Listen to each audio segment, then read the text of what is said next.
Peace and welcome to the culture here on the Black Star Network. I'm your host, Farajii Muhammad. Thank you so much for tuning in and being a part of the conversation. Folks, we got a lot to talk about. First, let's talk about neo-Nazis marching through downtown Nashville, and they're leaving after being challenged. We'll talk about the latest from that. Also, former President Donald Trump owes over $500 million in legal penalties. How will he pay it? Or will he try to push that on the American people? We'll also talk about how a woman was charged with child abuse for helping her with waxing women. We'll talk a little bit about that and a whole lot more. Stay with us. It's all happening on today's edition of The Culture right here on the Black Star Network. Let's go.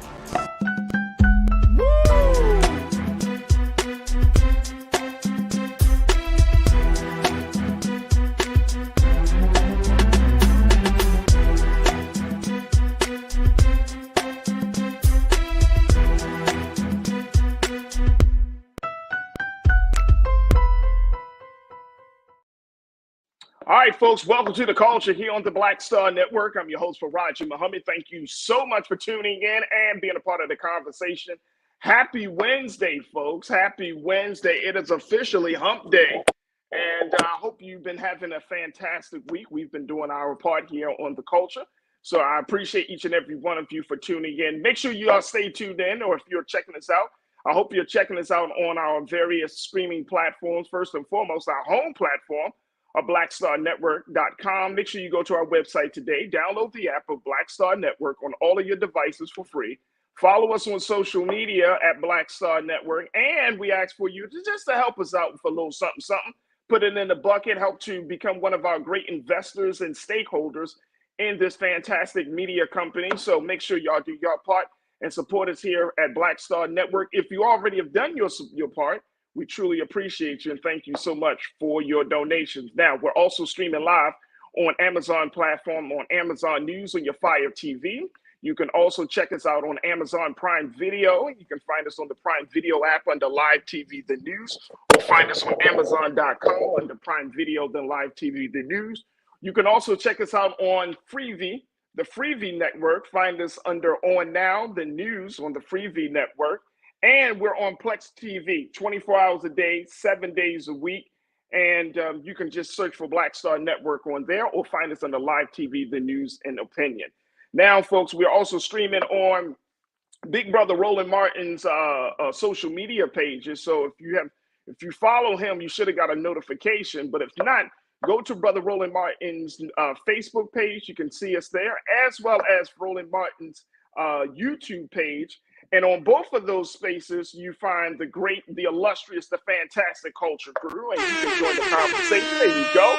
You can join the conversation as the Culture Crew and join us in the discussion as well, as we are getting people checking in from the chat on both of them places, folks. And you don't want to miss the conversation. It's like no other on any other platform, any other media space. We have the best listeners right here on the Culture and the Black Star Network. And big shout out to the online Culture Crew as folks are checking in. Make sure y'all, when y'all come into the room, make sure y'all hit that like button, get the algorithms going, and a whole lot more. I see you, Deidre Hall, Mingley, Natasha Surge, Pastor Damon Blissett, Pauline Hurt. I see you, the ABX girl, Ray Pippins. God bless the culture. God bless you too, Brother Ray. Thank you so much. Duan Ebron, I see you. Tiana, I see you. Who else we got in here checking in today? There we go. Brian Christian, my guy, thank you for checking in. Good to connect with you once again. Anastasia Pageant, good to connect with you once again. Donna McAdoo Kelly, good to connect with you. Evans Jean Baptiste, Maxa Delva, thank you so much for checking in, and a whole lot more. Cindy D, I see you. Thank you for checking in as well. And folks, again, you can join us right now in the chat and be a part of the conversations. Okay, now it is Wednesday, so y'all know every Wednesday I check in with my sister. She is a fantastic woman that's doing some fantastic work. She is a licensed attorney out of the state of Florida. She's the host of the Suzette Speaks show on YouTube, and she's a political strategist. My sister Suzette Speaks is in the building right now. Suzette. Hey, everybody. What's up to the Culture Crew? Happy Wednesday. Happy Wednesday, Suzette. How you feeling this afternoon? Fantastic. It's cold. In Miami, it's 50-some degrees, y'all. So I'm happy. What's the weather usually around this time of year? We never really stay this cool this long. So we've had a few cold snaps where it's like 50s and 60s. So this is our extended Christmas, I guess. Climate It's change, about right? 61. It's about 61, 62 degrees here in LA. Oh, cool, cool. So yeah. You know, a little overcast clouds and stuff like that. You know, just getting up the rain, but it feels good. It's a good temperature for this time of year. So that's Yeah, we what's up. got That's what's up. the jackets and Uggs out. You know how we do. Yeah. Absolutely. Welcome All to right, my. Suzette. Let's talk about what's going on with these neo Nazis that they marched through the streets of downtown Memphis. I saw, you know, folks talking about this, and this is an interesting situation. And I know you wanted to kind of comment to share your thoughts on what we're seeing because this is bold. This is 2024, and you still have this type of demonstrations happening, especially after what we just saw in Charlottesville just a few years ago, how that situation turned out. But this, I mean, they made their presence known, but after being challenged a few times, they got into a truck and then head out of Davidson County. So, what do you make of this latest demonstration from the neo Nazis group?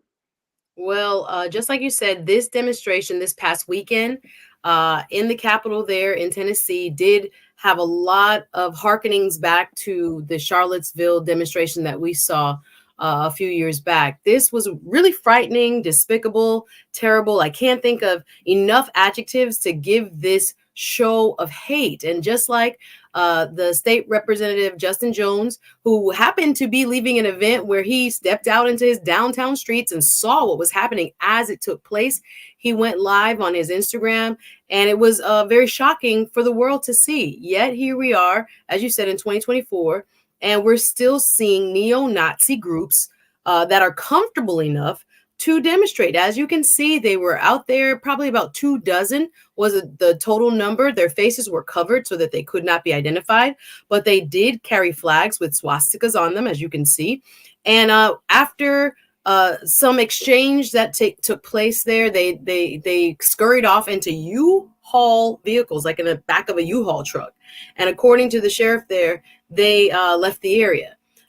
So this was very disturbing for those of us who know that, unfortunately, the political climate that we have seen, specifically there in Tennessee, has led to, I think, groups like this one to feel much more comfortable and confident in their divisive message. And Tennessee has had, you know, quite a few headlines since last year. We saw the Tennessee 3, and of course, I want to get into that and how it seems to be a pattern and practice on the political side to have a different set of rules depending on what you look like, maybe your ethnicity, and even your race. So it's really disturbing that we right now, 2024, are seeing groups like this one in our streets demonstrating openly and spreading their message of hate. We really, really need to highlight this so they aren't as comfortable as it seems that they are right now.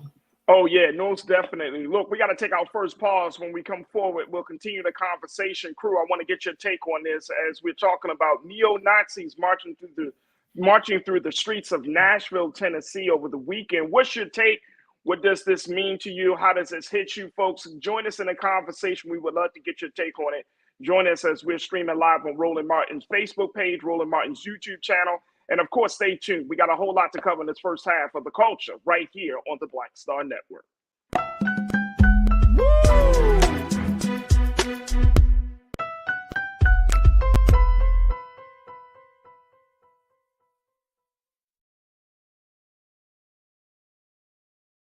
You heard why we're marching, and it's really a launch. It's not even a march. We're launching. That's right. A 42-week campaign. March the 2nd at 10 o'clock in Raleigh and 33 other state capitals and the District of Columbia.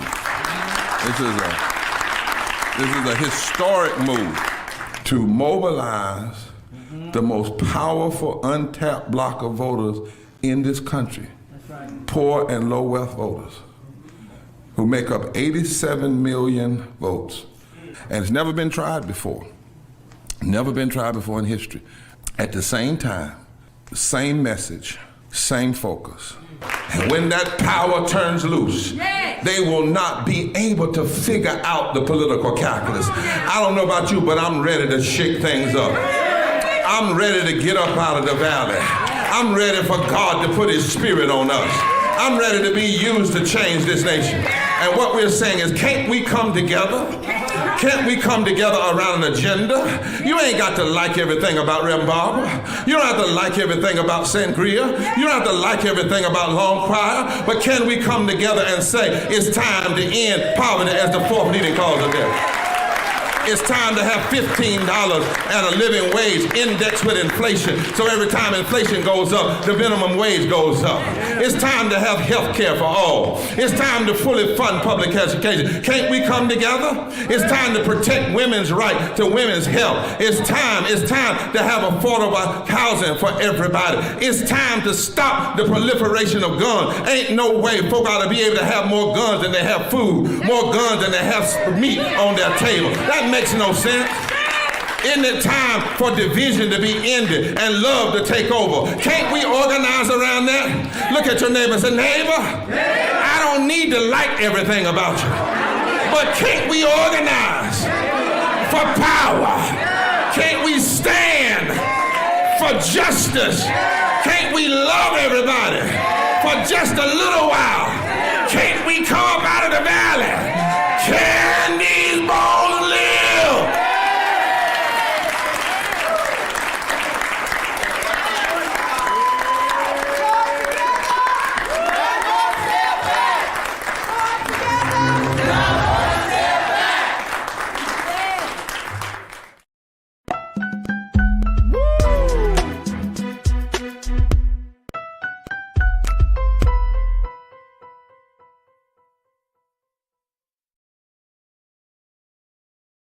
All right, folks, welcome back to The Culture here on the Black Star Network. And so I want to bring my sister Suzette Speaks as we're talking about the neo-Nazis march.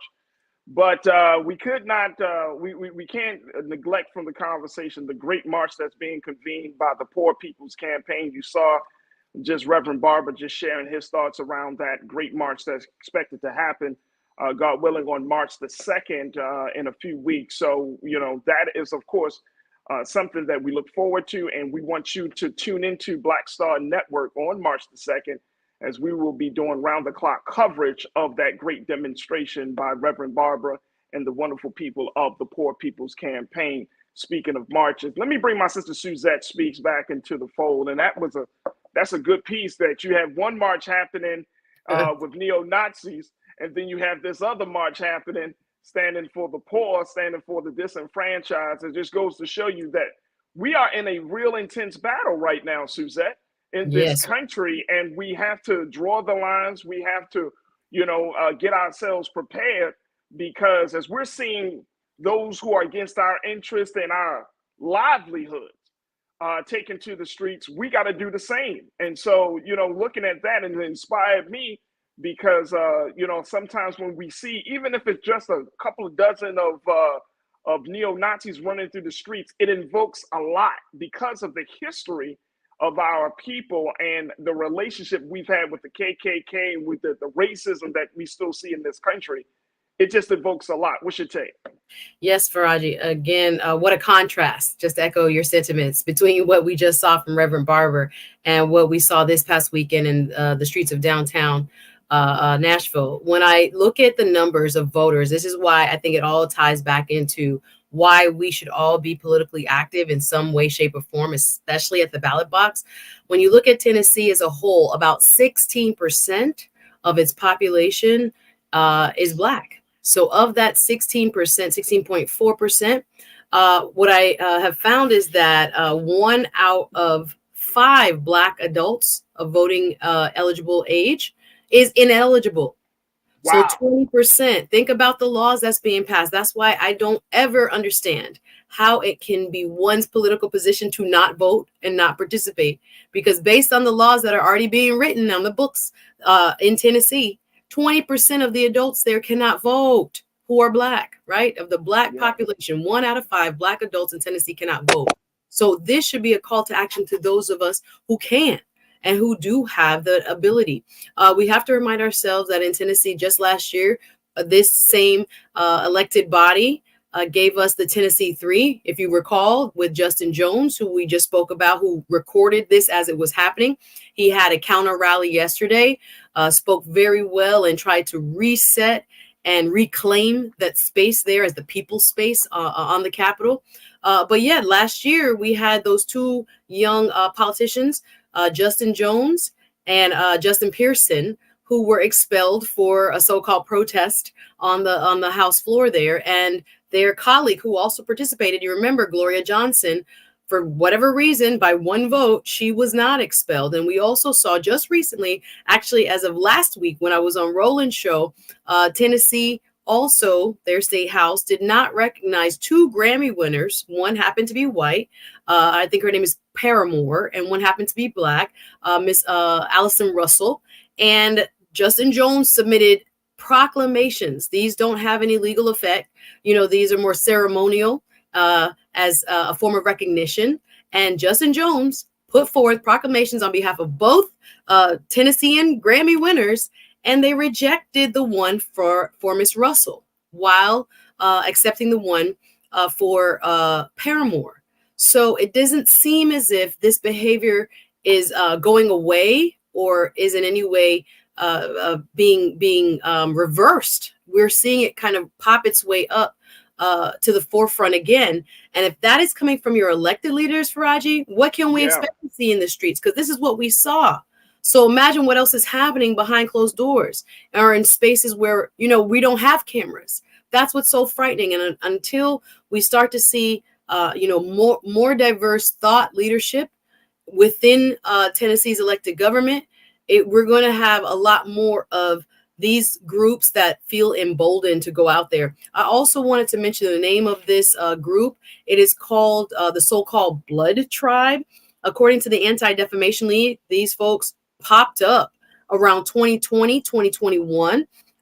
They are, again, involved in several anti-LGBTQ marches. That has been their main focus, as well as anti-immigrant, of course, anti-Black, and any type of diversity, if you will, when it comes to public policy. But again, when you see Nazi emblems in the streets of the United States in 2024, the message is loud and clear. And again, they wouldn't be doing it if they didn't feel they were empowered from the top, right there in the Tennessee legislature. And many would argue even beyond that, from the likes of a former president. So this, again, was just such a disturbing story. We wanted to make sure we highlighted it. And kudos to Justin Jones for not only capturing it, but also trying to reclaim the space and call it out. And we're here to stand in solidarity with his message. No, that's absolutely right, Suzette. And I think, all that you just mentioned, we have to keep these things in mind. I think the biggest thing that a lot of people may kind of overlook is how serious the time is, that it requires us to become active participants. This is something we talk about every day, every week that you're on the show, that it requires a lot of us to kind of get out of our comfort zones. Now, do you need to go marching in the street? If you want to. If you want to. Should you go to the ballot box? Absolutely. Should you get involved in some community organizations to get our people more politically and socially engaged?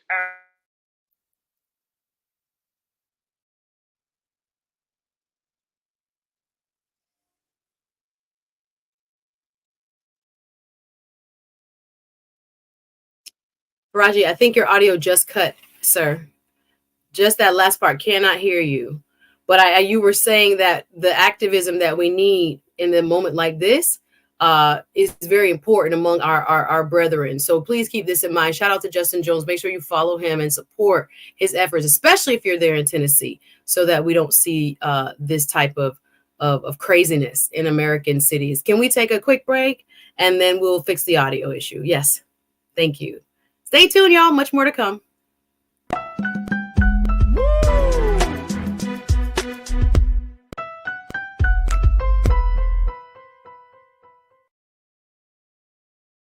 hatred on the streets. A horrific scene, a white nationalist rally that descended into deadly violence. White people are losing their damn minds. As an angry pro-Trump mob storms the U.S. Capitol, we've seen shootings. We're about to see the rise of what I call white minority resistance. We have seen white folks in this country who simply cannot tolerate black folks voting. I think what we're seeing is the inevitable result of violent denial. This is part of American history. Every time that people of color have made progress, whether real or symbolic, there has been what Carol Anderson at Emory University calls white rage as a backlash. This is the rise of the Proud Boys and the Boogaloo Boys. America, there's going to be more of this. Here's all the Proud Boys, guys. This country is getting increasingly racist in its behaviors and its attitudes because of the fear of white people. The fear that they're taking our jobs, they're taking our resources, they're taking our women. This is white fear.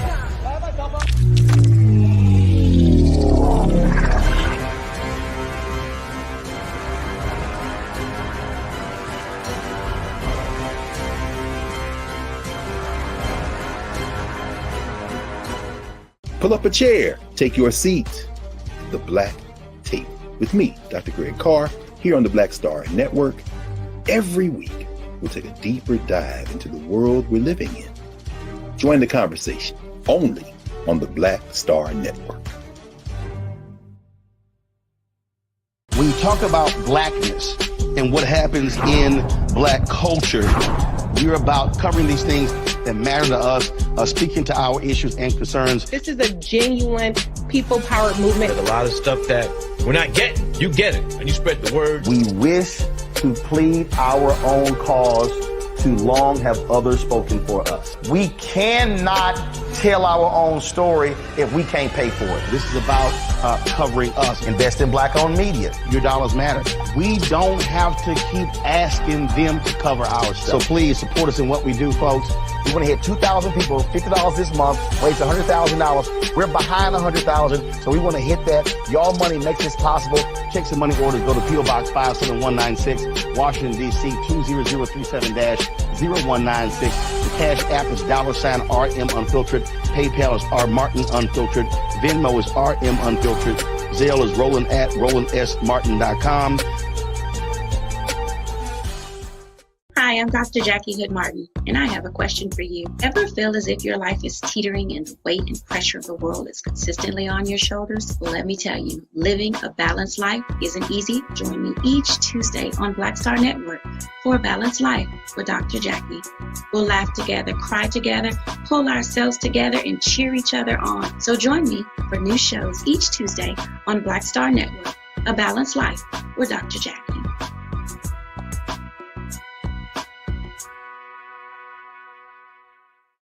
Don't you think it's time to get wealthy? I'm Deborah Owens, America's Wealth Coach, and my new show on the Black Star Network focuses on the things your financial advisor or bank isn't telling you. So watch Get Wealthy on the Black Star Network.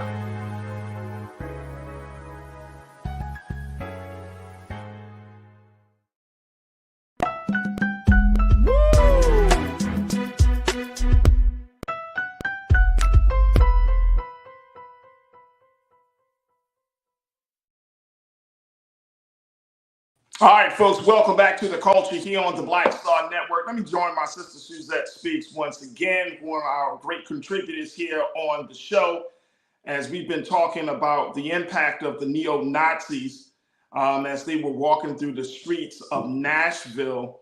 And let me bring Suzette back into the frame here. Suzette. Yes. There we go. There we go. All right, got a little bugs out the system. But the point I was just trying to make is that when we see these things happening, I think the hardest part for a lot of people is to get out of the mentality that the government is going to do something about it, right? Not to say that they can't, but if you have neo-Nazis marching through your downtown, wherever you are in this country, you know, there is a counter strategy that you can employ to make sure that the environment for which they march in is not conducive for them to make that type of demonstration. And so that's what all I'm saying, that, you know, people act as if, oh, well, we got to call the police, or we got to call the senators and things like. It's the hardest part, I think, for a lot of people today is to become active participants and to see that we can't sit on the sidelines anymore, hoping that the White House is going to address a march in Nashville, Tennessee, or a march in Miami, Florida, or some type of demonstration in Los Angeles. It's not the same. You got a couple of dozen people marching, then you got to say to yourself, okay, this must means that they feel comfortable in doing this, and so we're going to make it uncomfortable for them, not through violent ways, right, but through counter strategies, through marches that start to push back on their rhetoric and the messaging that they want to put out there. But I think it just requires a change in how we see our participation nowadays, instead of just waiting and hoping that somebody's going to save us. You make an excellent point, Farajii. Instead of just doing what we normally do, which is appropriate, to look to our elected officials for guidance and leadership, we have to remember elected officials respond to those who are most active in this democracy.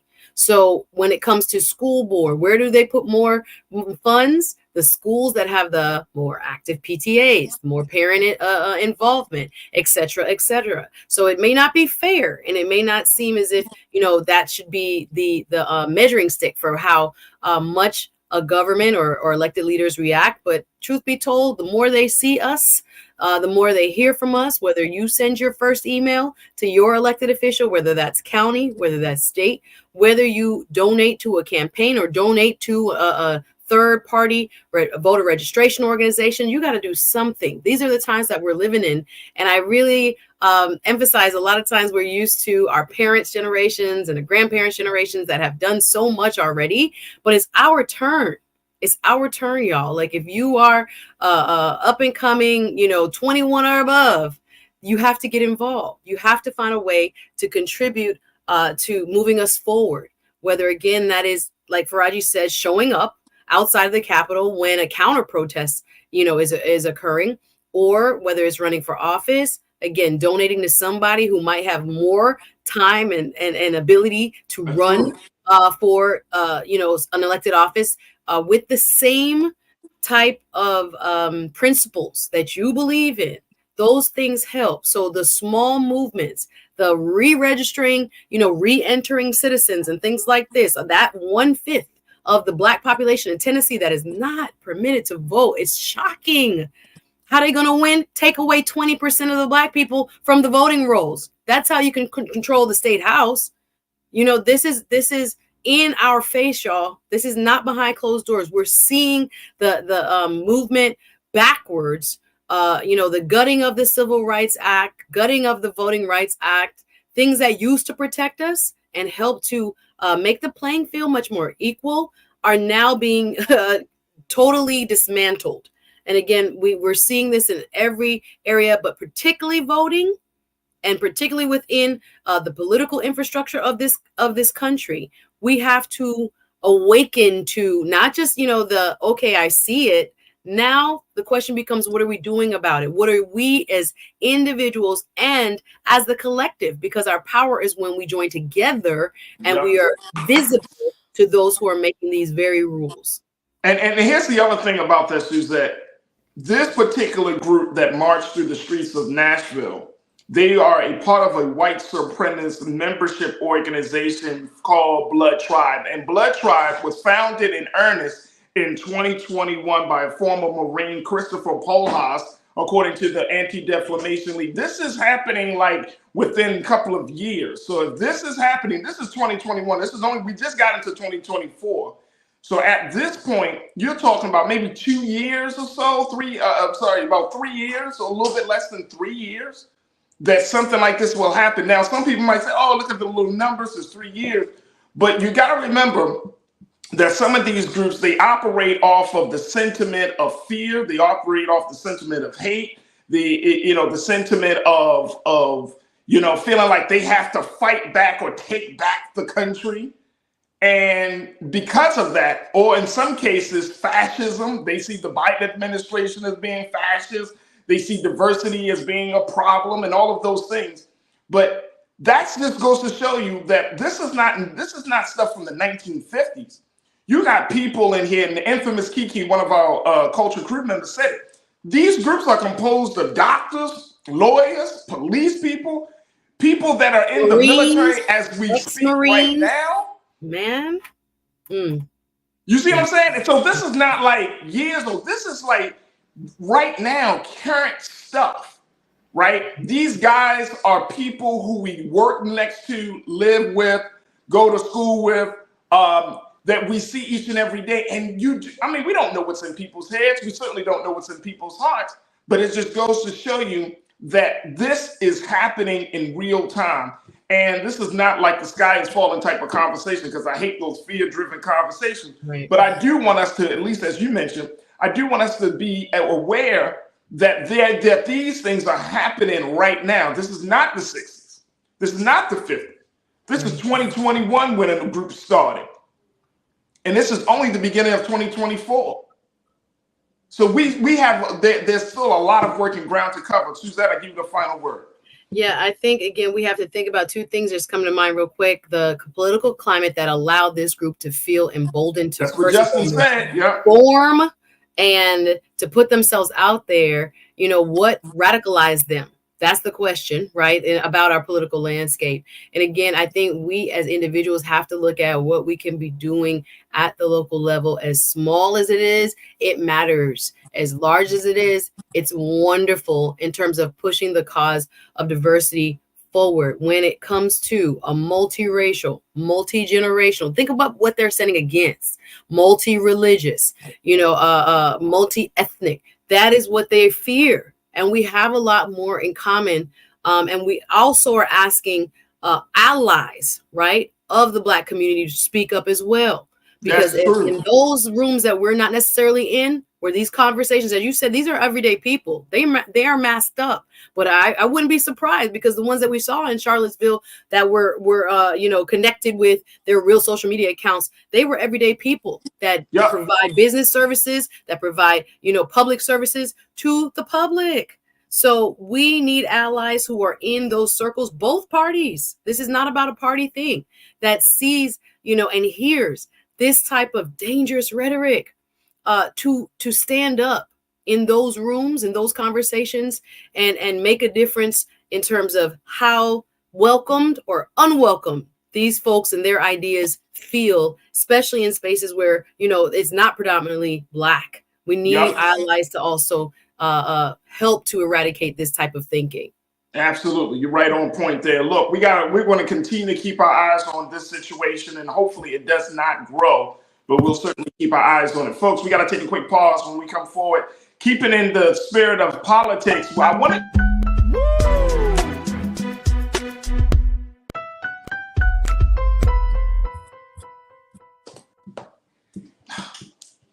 Pull up a chair, take your seat.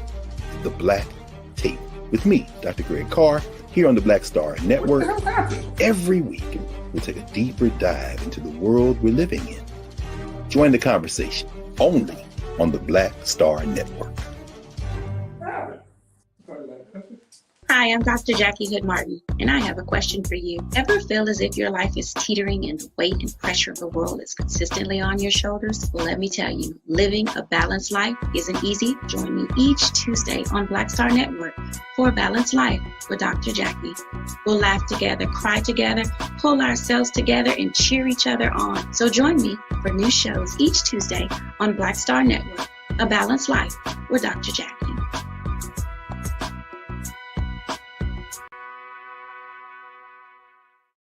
Don't you think it's time to get wealthy? I'm Deborah Owens, America's Wealth Coach, and my new show on the Black Star Network focuses on the things your financial advisor or bank isn't telling you. So watch Get Wealthy on the Black Star Network.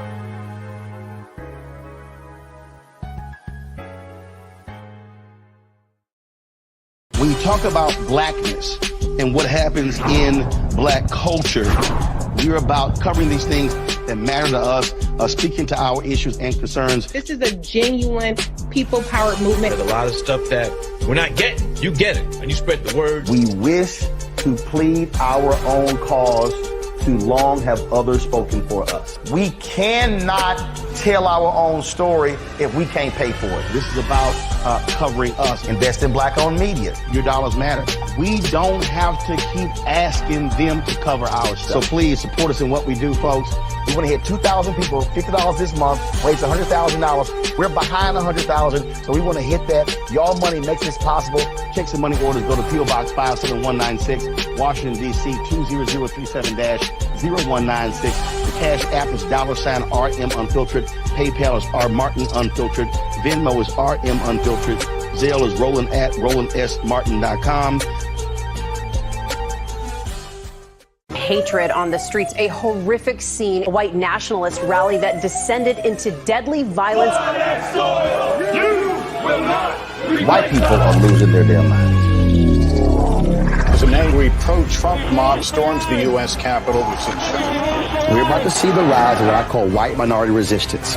We have seen white folks in this country who simply cannot tolerate black folks voting. I think what we're seeing is the inevitable result of violent denial. This is part of American history. Every time that people of color have made progress, whether real or symbolic, there has been what Carol Anderson at Emory University calls white rage as a backlash. This is the rise of the Proud Boys and the Boogaloo Boys. America, there's going to be more of this. Here's all the Proud Boys, guys. This country is getting increasingly racist in its behaviors and its attitudes because of the fear of white people. The fear that they're taking our jobs, they're taking our resources, they're taking our women. This is white fear.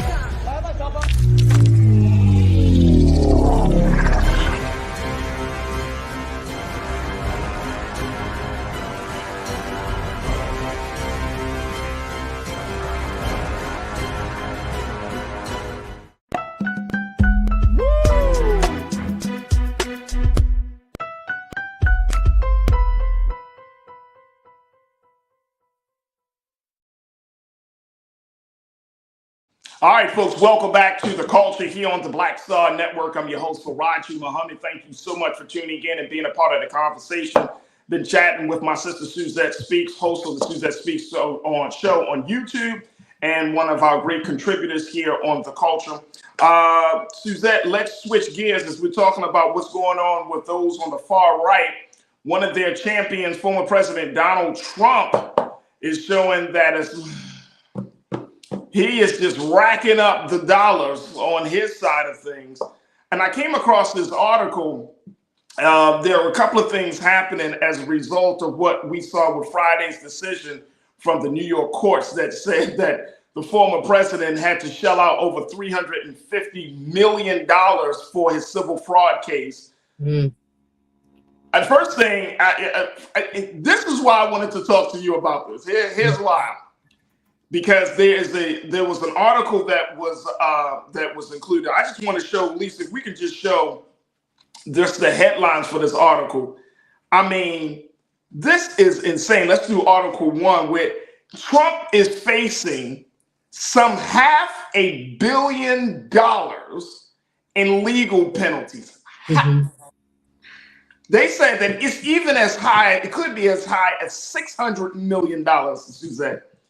My question to you, as the lawyer, he has all of these penalties as a result of the E.G. Carroll case, as a result of the recent civil fraud case that Letitia James prosecuted, and some other cases that he has. And he's still got other hearings to go down. One, how does the court system determine how much money a situation is, given the fact that even a person like Trump with uncertain amount of money, they still allow a judgment of like $350 million. My big question is, how will he pay it? Well, y'all seen the golden boots. Now we have a lot to break down. Let me get this. So let's just back up to make sure everybody's on the same page as to what happened. Again, this was a case brought by the New York Attorney General, Letitia James, concerning Trump's business practices. Now, what did he do? Well, according to the prosecution in this case, Mr. Trump inflated the size, the value of his properties, of his businesses, in order to gain advantages with the banks, with insurance companies, with the city and state itself, in order to use it to his advantage in business. So what does that mean? He overvalued and inflated the worth of his businesses, his properties, and his companies, so that he had an advantage in the marketplace. So some people were asking, well, did it hurt anybody? Well, of course. The taxpayers, the other small businesses and other businesses that could not get the money, because again, based on fraud, based on what this case now has proved, right? He's been convicted and now has been, I'm using the word sentence, but the judgment is a better way to put it, because it's not a criminal sense of him going to jail. It's a civil penalty.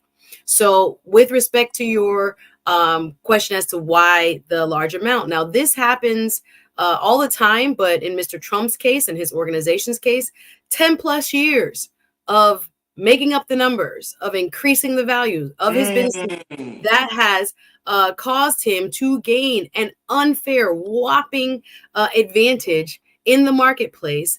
And Letitia James has had a thorough investigation that has led us to this point. This was an 11-week trial. All this evidence was brought forward. Again, there was testimony by several co-defendants, of which this judgment also applies to. So we're looking at the Trump CFO, Alan Weisselberg. He also received a civil penalty. Jeremy McConney, the comptroller, Trump's 2 adult sons as well. If you looked at the testimony, if you watched any of the trial, a lot of them were kind of like, oh, we didn't know, we were just signing paperwork kind of testimony. But this mattered to former President Trump.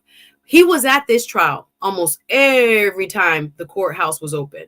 Anytime there was a hearing. Why? Because it goes to the principles of who his, of which his brand stood on, which was that he is some sort of amazing genius when it comes to business. He's an excellent, businessman, and that he has built from the bootstraps, an empire. But what this lawsuit and brought by the state, by the Attorney General, proves, now we have a judgment that no, as a matter of law, the judge actually went straight to damages. After hearing all that testimony, there was an immediate judgment that said, based on the evidence presented, he fabricated, he defrauded.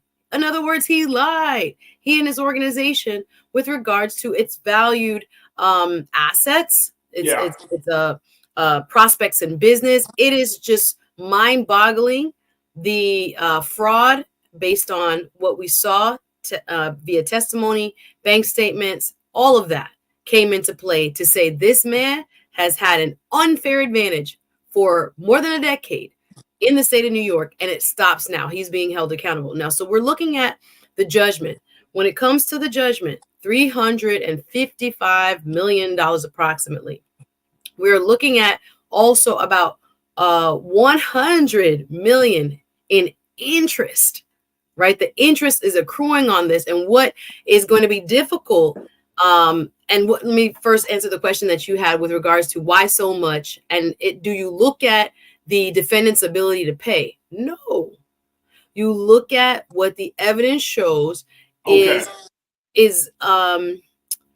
justifiable or commiserate. I'm trying to look for the right legal term, right? Makes sense. Right. Break it down with the fraud committed, right? So he has had millions and millions of dollars in advantage by utilizing incorrect data, wrong numbers, inflating sizes of properties, you name it.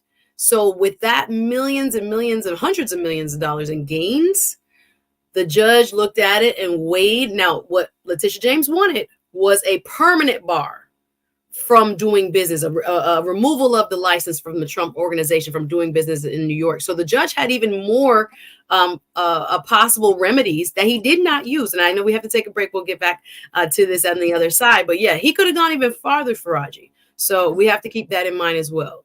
That is insane to me. That is insane. Now, I get what you're saying on the legal side. Yeah. I get what you're saying on the legal side. When we come forward, you got to help me to understand what we are going to expect to see from this guy as it talks about paying this money back, how that's going to happen. Because, folks, guess what, crew? If he doesn't pay it back, Letitia James, she is not playing. She's like, look, either you pay the money or she's going to employ another avenue of getting a payback from former President Trump and Trump organization. So we'll talk a little bit more about that. And I want to get your take on this, crew. How you see a presidential nominee who owes over $500 million in debt due to legal penalties is running for the president of the United States. Are y'all feeling comfortable about that? You feel confident about that? Share your thoughts. Post your comments as we stream live from Roland Martin's YouTube channel and Roland Martin's Facebook page. Stay with us. It's The Culture here on the Black Star Network.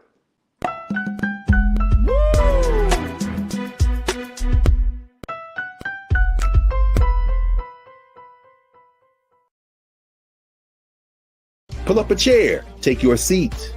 The Black Tape with me, Dr. Greg Carr, here on the Black Star Network. Every week, we'll take a deeper dive into the world we're living in. Join the conversation only on the Black Star Network. Hi, I'm Dr. Jackie Hood Martin, and I have a question for you. Ever feel as if your life is teetering and the weight and pressure of the world is consistently on your shoulders? Well, let me tell you, living a balanced life isn't easy. Join me each Tuesday on Black Star Network for a Balanced Life with Dr. Jackie. We'll laugh together, cry together, pull ourselves together, and cheer each other on. So join me for new shows each Tuesday on Black Star Network, A Balanced Life with Dr. Jackie.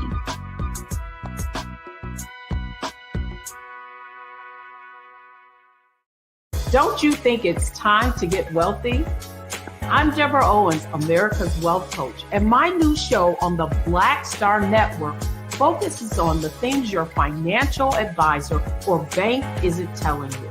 So watch Get Wealthy on the Black Star Network.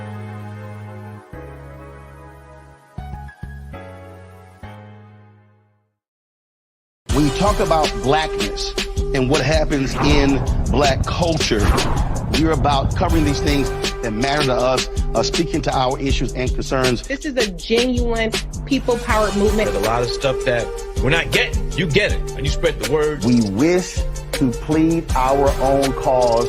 Too long have others spoken for us. We cannot tell our own story if we can't pay for it. This is about covering us. Invest in black-owned media. Your dollars matter. We don't have to keep asking them to cover our stuff. So please support us in what we do, folks. We want to hit 2,000 people, $50 this month, raise $100,000. We're behind $100,000, so we want to hit that. Y'all money makes this possible. Check some money orders. Go to P.O. Box 57196, Washington, D.C. 20037-0196. The Cash App is $RM Unfiltered. PayPal is R Martin Unfiltered. Venmo is RM Unfiltered. Zelle is Roland at RolandSMartin.com. Hatred on the streets, a horrific scene, a white nationalist rally that descended into deadly violence. White people are losing their damn minds. As an angry pro-Trump mob storms the U.S. Capitol, we've seen We're about to see the rise of what I call white minority resistance. We have seen white folks in this country who simply cannot tolerate black folks voting. I think what we're seeing is the inevitable result of violent denial. This is part of American history. Every time that people of color have made progress, whether real or symbolic, there has been what Carol Anderson at Emory University calls white rage as a backlash. This is the rise of the Proud Boys and the Boogaloo Boys. America, there's going to be more of this. Here's all the Proud Boys, guys. This country is getting increasingly racist in its behaviors and its attitudes because of the fear of white people. The fear that they're taking our jobs, they're taking our resources, they're taking our women. This is white fear.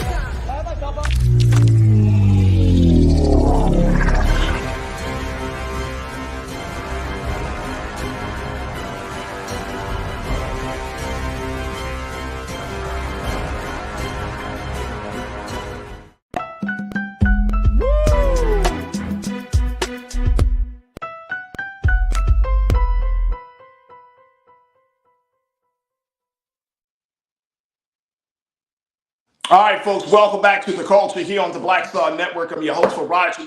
Thank you so much for tuning in and being a part of the conversation.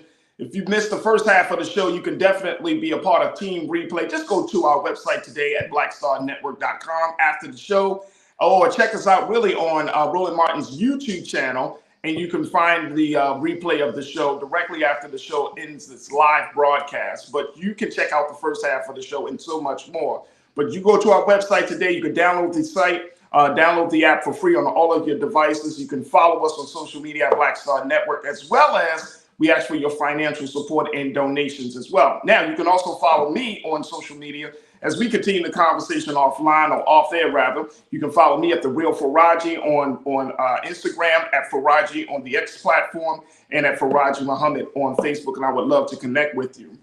Now, folks, we are streaming live on Amazon platforms, so make sure y'all check us out on Amazon News on your Fire TV. We're also on Amazon Prime Video. You can find us on the Prime Video app under Live TV and News, or you can find us on Amazon.com under Prime Video, Live TV, the News. And we're on the Freevee Network, where we're on now under News for Black Star Network, as well as Flex TV, 24 hours a day, 7 days a week. Just search for Black Star Network. We'll find us under Live TV, the News, and Opinion.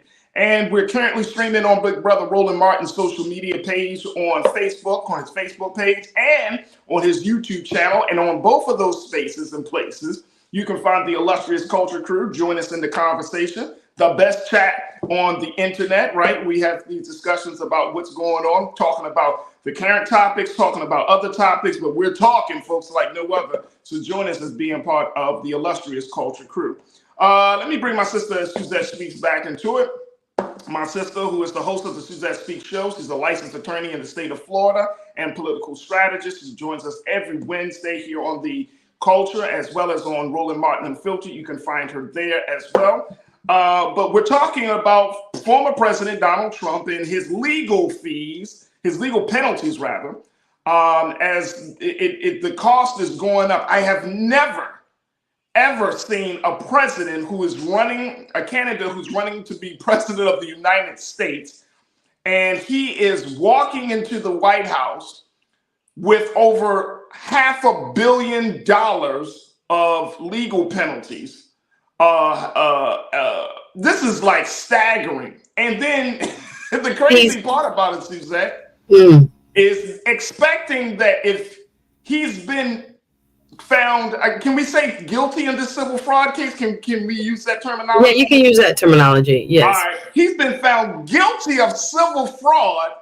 He's been penalized with this whopping $355 million judgment. But people expect and believe that he's going to do well by the finances of the United States of America.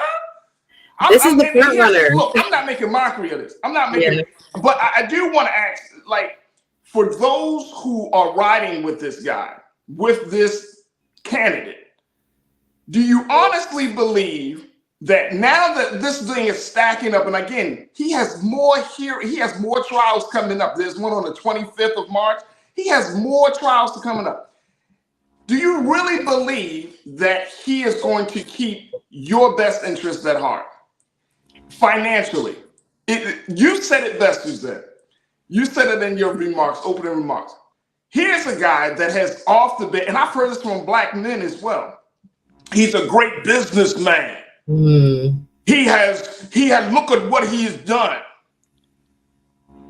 Nobody is carrying this type of debt. And this is what it is. Personal and business debt, like this man is carrying. And who's going to pay that? That's the ultimate question. Is it going to be the American people? Is it going to be the Republican Party? Is he going to put out another product to get on the marketplace to help cover the cost? How will this debt be paid? Here's the other thing. And I'm going to just let you, I'm just throwing this out there, Suzette, because I'm going to give you something to work with here. Earlier, just a couple of days ago, ABC News reported two things.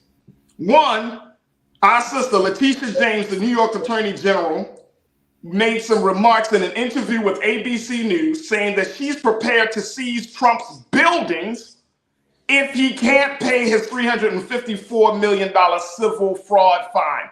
She's ready to start taking properties from him. Listen, that's one. Is on their neck, but go ahead. Go ahead. That's one. Yeah. The second thing is ABC News posted on their Instagram page that the interest alone on all this debt that he owes, his legal penalties, it exceeds $87,000 a day. And that's $2 million every month. Accumulating yes. for him if he doesn't pay within a given period. $87,000. That is people's yearly salary. And this is the type of interest that is accrued a day, crew. Y'all hear me? 87. I read this. I looked at their Instagram. I was like, what? And this is real life. This is not like some no, this is real numbers. 87,000. I think it's like $87,012 or something. Yeah. But $87,000 a day. All right, Suzette, I gave you enough to So yeah, there's so much to cover and so much to unpack there. But yeah, let's break down those numbers again, because again, I don't think we can sometimes comprehend the nature and the scope of such a large, fraudulent empire. But that's what was at the heart of this case, right? This mythology around Trump and being, this amazingly, incredibly successful business person is what Letitia James's case really pokes a giant hole in that lore. Because from this case's inception, when she filed it September 2022 until now, they have been utilizing their own documents, their own testimony from the likes of Donald Trump Jr., from the likes of Eric Trump, Mr. Weisselberg, Mr. McConney, all of those folks who were involved in what this case now has adjudicated, which is that there was the scope of this fraud. It does not, it's not easily understood by folks, little people like us, right? Where our pocketbooks, only have a certain amount of zeros. The real estate empire that he sold to the American public, in fact, really didn't exist at the level at which he wanted the public to believe. And in this case, Letitia James uncovered brick by brick, piece by piece, how much that billionaire status was inflated and how they utilized numbers that were incorrect. If you and I did this, Farajii, we would pay the same type of penalty. But it's just that his is on such a massive scope that the judgment reflects the nature of the real estate empire fraud that was perpetrated against the state of New York, against the taxpayers, against banks, against insurance companies, and other entities by which they gained an advantage, an unfair advantage that other people would not be able to gain if they did not mislead people about the size of their investments, their buildings, et cetera, et cetera. So when we look at the breakdown of the interest by New York law, interest is accumulated at 9% per annum per year, right? So of any civil judgment penalty. So when we're looking at why this is so much, when you're talking about hundreds of millions of dollars, that's $2 million a month just in interest. So that's why we're looking at what is the actual damages. The damages is around that 353, 355 million, depending on where you read your reporting. And that extra 85 to 100 million that's already been accruing because the judge, Judge Arthur Erganon, I want to make sure I say his name right, also put the interest back from 2019. So the interest clock has started way before today. Now he has 30 days to pay this. That's why you're hearing in the news now that Attorney General James is saying he has properties. He has other ways of discharging this debt. She doesn't want it just to be, a paper judgment, and rightfully so. So for the taxpayers' sake, for those who did not get the advantages that Mr. Trump unfairly took in the marketplace, this is the judgment. So there may be other legal remedies and recourse for the Attorney General to take to collect. Now you see, and I would add to that list of where's the money coming from, you will hear folks mention possibly, allegedly, the campaign funding. So you see the new shoes. Are y'all buying them shoes? I'm confused. Come on, nobody wearing them shoes. Is it us? I hope not. Is it because they know we're sneakerheads? We got a lot of sneakerheads in the community. So I'm wondering, is this a setup for, to terrible marketing that will lead back to he got to pay these people back. And if I look at all the numbers for Farajii, I was just pulling up case by case. When we look at Trump, 354.9 million in this case, including interest while it's being appealed. Now he has an appeal file. A hearing is coming up February 16th. That interest still keeps going. So looking at the interest, 98.6 million. Donald Trump Jr., Eric Trump, Mr. Weisselberg, 9 million. He had 2 gag orders that he violated. Remember when we talk about what you can say against the legal system? That was 15,000. The 2 fines for breaking back in the gag order back in October 2023. And then the previous cases, the E. Jean Carroll cases, 83.3 million. She had a defamation lawsuit from 2023, 5 million. So the legal fees are in fact stacking up. And I know we got to take a break. We can come back and talk about it a little bit more. But the fines are stacking up. And again, it is proportionate to what the judge felt was the fraud that was perpetrated. That's where those numbers come in and are so large. So that's crazy. Yeah, that's crazy. Pauline Hurt, you said he shouldn't be allowed to run for a dog catcher. This is unbelievable. I mean, seriously. Lana, my sister, you say he is a walking dead man, walking dead. What can he do for anyone besides go to Mars? Man. I mean, the money that this man owes is unbelievable. Let me see here. I've been seeing people saying like, this is crazy. And again, he got more cases. He got more. Yeah. He got more trials coming up. So yeah, real quick. I know we got to go to break, but this civil judgment, he can't discharge. He's running for president. Many would argue to save himself from the criminal charges that are coming up in the other 4 jurisdictions, right? But instead, this one, the New York judgment, even if he does somehow, some way become president of the United States, he can't discharge this one. So lots of folks are speculating. You know, he is still the front runner. There are people that are Trump or nobody else, that core base, that 1/3 hardcore enthusiastic base of the Republican Party that show up the most during the primary season and that are handing him a presumptive nomination. They don't seem to have a problem with it. And it's sad that sometimes these judgments and even the other cases that are being prosecuted seem to be strengthening him with said base. But I'm going to let us take our break and come back. That's crazy. That's crazy. All right, folks, stay with us. We still got a lot more to cover here on the second half of The Culture right here on the Black Star Network.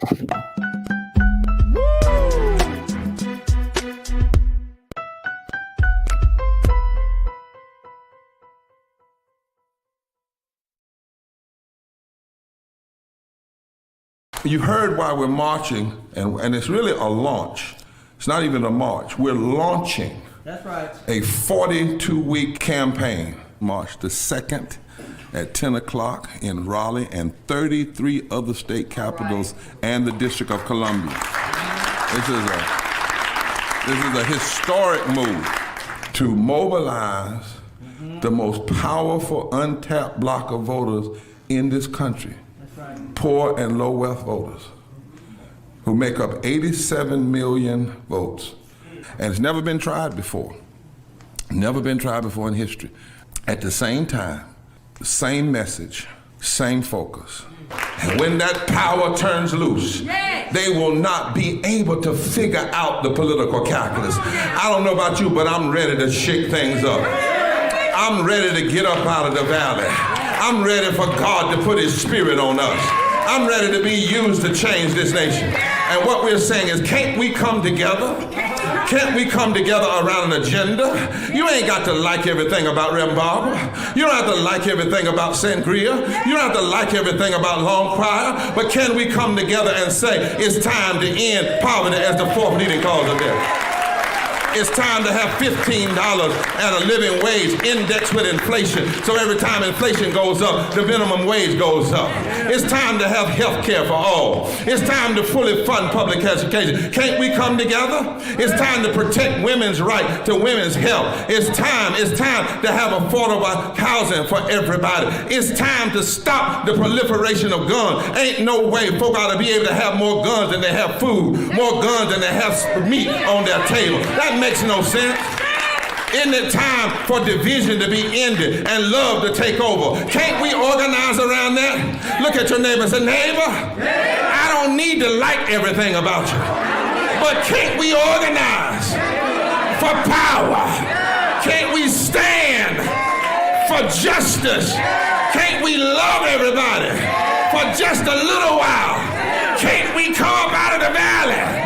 Can these bones live?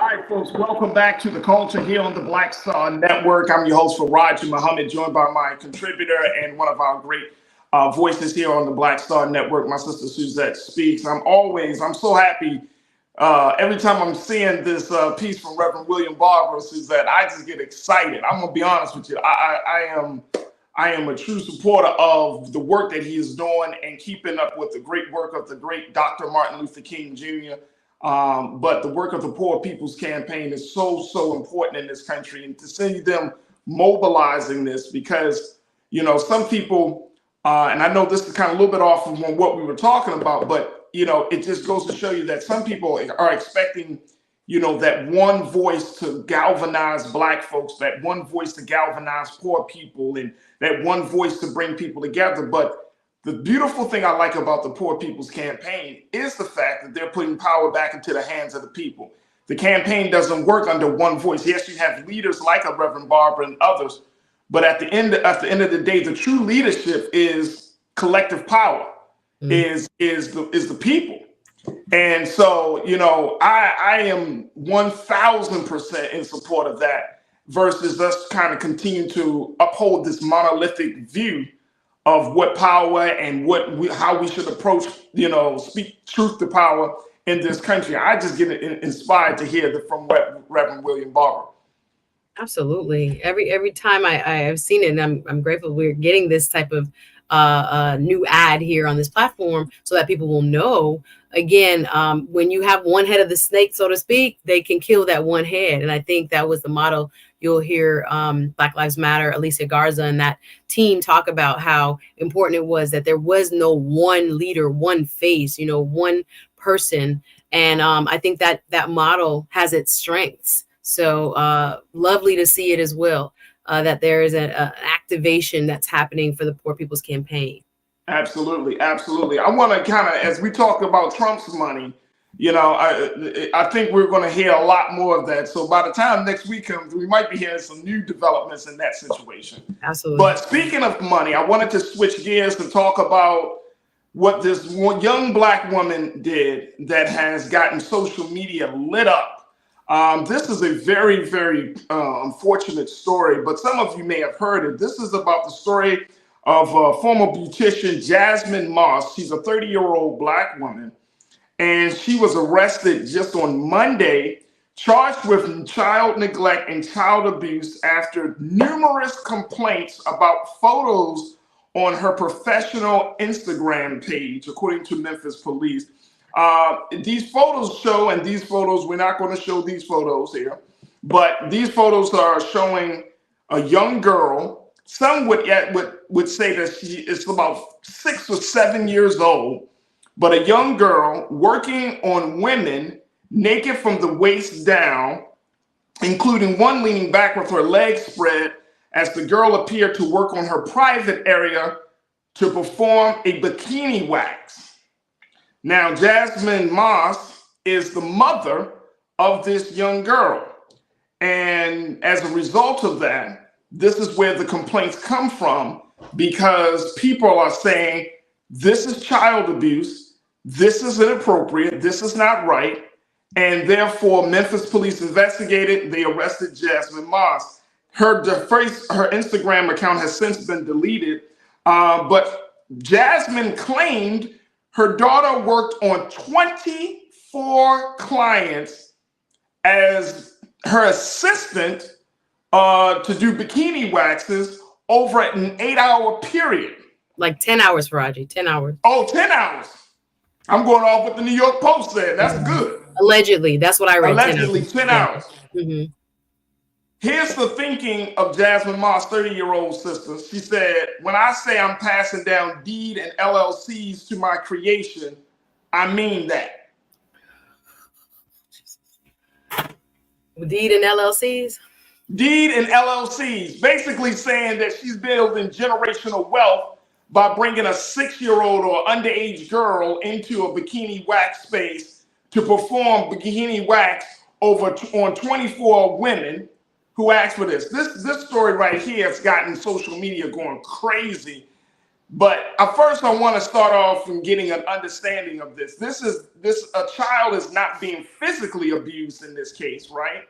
But I wanted to kind of get your take on what is the legal definition of child abuse. When we say child abuse in a case like this, child abuse and child neglect, what does the law mean by that? Well, let me back you up a little bit, Farajii, because there's a moral dilemma that presented itself before that there was possible charges being filed and an arrest made. That's the point. Like many other people who saw this on social media, I saw it on Shade Room for the first time, and I was appalled by the prospect that a mother would allow, and we don't know the exact age of the child, I would dare to say elementary school age, definitely looking child, whose face, again, do not share these images. It was blurred out at the time that it was shared on Shade Room, but law enforcement has advised that we or no one share these images because of their nature and the sensitivity of what was shown. But there is a judgment lapse. I don't even know what to say that this woman had. And it goes back to why we need strong communities, healthy, moral friendship groups for people to get good feedback. Because in her judgment, and again, I don't know this woman, we're just going off of what you read, the facts that are available to us in the public spaces that we've seen them, seems as if she scarily miscalculated how inappropriate this was. Now, as an adult with a beauty license, she does waxing, and waxing includes all areas of the body. But just in general, the sentiment I've been seeing throughout social media is that why would a parent, an adult, a 30-year-old, in their mind somehow justify that this was an age-appropriate activity for their daughter? And as she described, this child was exposed to 20-some adults. And the question also then becomes, why didn't those 20-something adult patrons, clients, think there was something wrong with this? That they would, in their own minds, not have drawn some sort of line of appropriateness to have their private parts receive waxing services from an elementary school age child. Those folks also, to me, have some culpability. Now, it sounds as if the post actually was a blessing in disguise for the child, because the mother clearly, just by what you read and what she had, misplaced pride, misplaced pride in what she was doing, thinking, and again, we're not talking about, I'm not even saying like a 16-year-old or somebody who actually has real sentient recognition of what's happening in that situation. This child has no choice. But in her mind, she felt, I'm showing her how to, make money. She made, and I think she put the dollar amount that the child made and how she was going to save it for her future and building her future.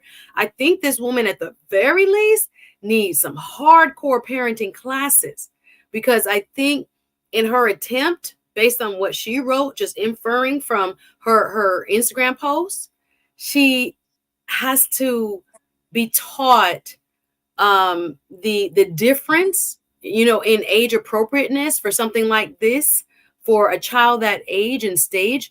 But what is so sad, it has now led to Child Protective Services investigating, possible criminal charges based on what she posted. So it is opened a can of worms in her life, I'm sure, just based on what she's demonstrated by her actions. She did not anticipate or see anything wrong with. So there's a very big gap in terms of not only the law, but morality, and how interesting this case shows us. Interestingly, it kind of poses the fact that this person felt justified in doing what they did with their child. And we got to talk about it, because I think that, there's probably a lot more folks, that are like her in terms of a mindset of, I'm trying my best to give my child a future, not considering the activity itself and how it is, utterly adult in nature, and what impact it would have on her baby girl. I don't think she thought of any of that. So no, she didn't. Hey, Suzette, no, she didn't. We got to take a quick pause. So I'm going to share with you some more of the detail. But let me just throw this detail out. It's been shown that the child was 5 years old. Is it 5? Ooh. 5 years old. People magazine has reported the girl was the child was 5 years old. And when we're talking about financial literacy, who said this in the chat? Someone said this. Davey Floater said she thought she was teaching financial literacy. I'm sure she did. I really, she probably had no thought of the as you said it so eloquently, Suzette, the morality, the moral component of this, right? You got 24 women who have gone to get themselves worked on, and you got a 5-year-old sitting in the room, and you got pictures, and she's applying and doing all she's doing, and you worrying about it. 5 years old. But see, that just goes to show you about us, the moral compass within the Black community. There's so much to unpack here, Roger. There's so much to unpack. Look, we got to take a quick pause. Stay with us. We're going to get to more of your take on this, folks. I want to get your take. Join us in the conversation as we're streaming live from Roland Martin Facebook page, on Roland Martin's YouTube channel. And, of course, stay tuned. It's The Culture here on the Black Star Network.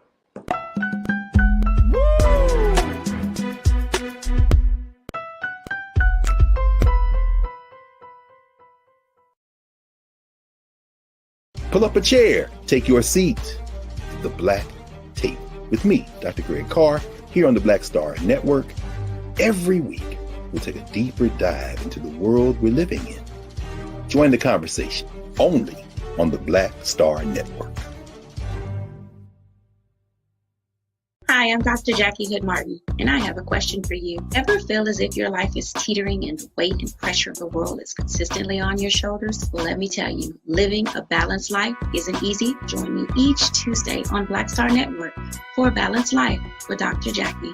We'll laugh together, cry together, pull ourselves together, and cheer each other on. So join me for new shows each Tuesday on Black Star Network, A Balanced Life with Dr. Jackie.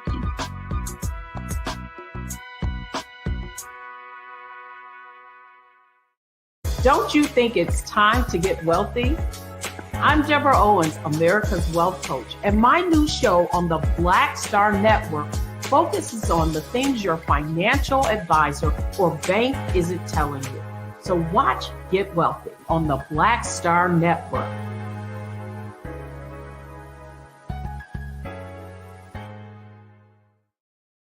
When you talk about blackness and what happens in Black culture, we're about covering these things that matter to us, speaking to our issues and concerns. This is a genuine people-powered movement. There's a lot of stuff that we're not getting. You get it, and you spread the word. We wish to plead our own cause. Too long have others spoken for us. We cannot tell our own story if we can't pay for it. This is about covering us. Invest in Black-owned media. Your dollars matter. We don't have to keep asking them to cover our stuff. So please support us in what we do, folks. We want to hit 2,000 people, $50 this month, raise $100,000. We're behind $100,000, so we want to hit that. Y'all money makes this possible. Check some money orders. Go to P.O. Box 57196, Washington, D.C. 20037-0196. The Cash App is $RM Unfiltered. PayPal is R Martin Unfiltered. Venmo is RM Unfiltered. Zelle is Roland at RolandSMartin.com.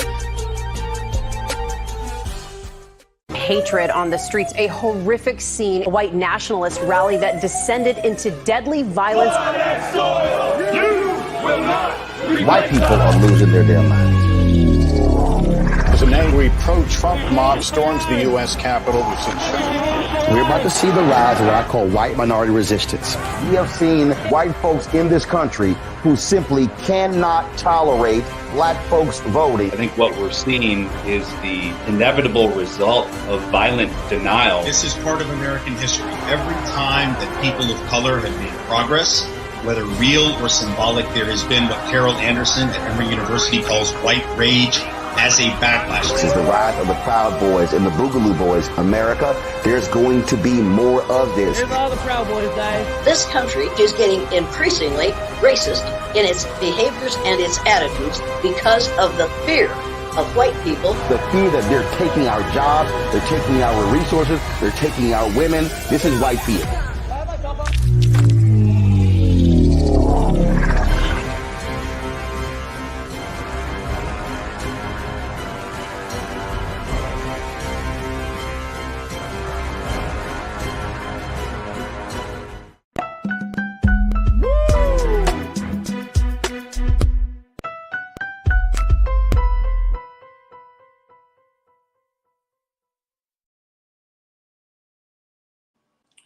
All right, folks, welcome back to The Culture here on the Black Star Network. I'm your host, Farajii, and I'm joined by our contributor, my sister, Suzette Speaks, as we're talking about the story of a social media post that featured a 5-year-old waxing a woman's nude body and essentially leading to the arrest of the mother of the 5-year-old, Jasmine Moss, a 30-year-old woman in Memphis, Tennessee. This is Jasmine Moss right here, folks. This is her. This is the police photo of her. She was responsible for this unfortunate situation. The local news station down in Memphis, WREG, reported that police had received more than 80 complaints about Jasmine Moss and her social media videos last week. 80 complaints. When the police reviewed the social media videos and 3 images allegedly show the 5-year-old applying the wax to the nude public areas of several adults, according to a report. And the Memphis Police Department said that the department's Internet Crimes Against Children Task Force began to investigate the clips, and a warrant was issued for Moss' arrest the day after it began reviewing the clips. And these, Jasmine Moss thought this was a good idea to use these videos and images to promote her business. As marketing. As a marketing ploy. Check this out, Suzette. She performed this hair removal services on 24 women, earning $700 for her work. The baby, the 5-year-old. The baby. Mm-hmm. And I was incorrect, Farajii. I'm reading the affidavit now. It says 8 hours of work. 8 hours of work. Yeah. 8 hours of work. She earned $700 for her work. But this is a baby. This is a 5-year-old girl. The 5-year-old. 24 women. I'm trying to understand. So much wrong with this, Farajii. Looking at Tennessee's laws, and I was just trying to figure out, was she charged with child abuse? I see child neglect as the only charge so far. It's not to say that they're, again, during their investigation, not necessarily going to add much more because, again, they were posted for public consumption. And some might argue that we might be seeing, child porn, basically, of, women's nude bodies. Of course, it was blurred out, those 3 images. But the child standing there, not only, Farajii, I'm talking about the possibility of being burnt. If you want to teach your child how to wax, first of all, in the state of Tennessee, one must be at least 16 years old to gain an esthetician's license and 750 hours. That's by law, right? But in your mind, you're taking your child to work today. Why not wax an arm, a leg, underarm? You get what I'm saying? Like, there's so many other places, even though, again, the appropriateness would be questioned across the board. Right. But as a mom, you start with grown women's pubic areas for your 5-year-old. to see and to look at, to touch and to come in contact with hot wax, gloves or no gloves, it is just inappropriate. It is probably illegal, as we will see with these charges, because the child neglect laws just in general is the failure or omission to provide childcare, supervision, or necessarily protecting and maintaining the child's physical, and where we're going with this is their mental state. And again, that goes from the food, nutrition, shelter, supervision, medical attention, etc. That could be considered essential. So the argument becomes, what I'm interested in now, I'm like, I want to hear either affidavits from her or testimony from her, statements from her as to her state of mind, because I'm so curious as to how in her mind this was justified. Because there are people, I see the argument online, with something like this warrant, as I said before, something more like an intervention when it comes to proper parenting classes and certain amount of hours dedicated to learning how to be an adequate, caregiver, according to the law. Or is this something that is criminal in the sense that it would more fittingly face possible jail time? I'm not sure how to answer that question, because I want to hear not only, from detectives, and seeing is believing. I see these images. There's definitely some kind of infraction, legal infraction that most definitely took place. Very much a moral infraction took place. But looking at when we see what the ultimate charges will be, what are the possible penalties, it's going to be very interesting to see. And I don't know if the Culture Crew wants to chime in at this stage, but I want to wait and see, again, her state of mind when it comes to what is an adequate charge and therefore penalty in this case. But right now, it is child neglect is the only, from what I saw as of today's show, charge that has been, and child abuse too, Suzette, right? Child abuse and neglect.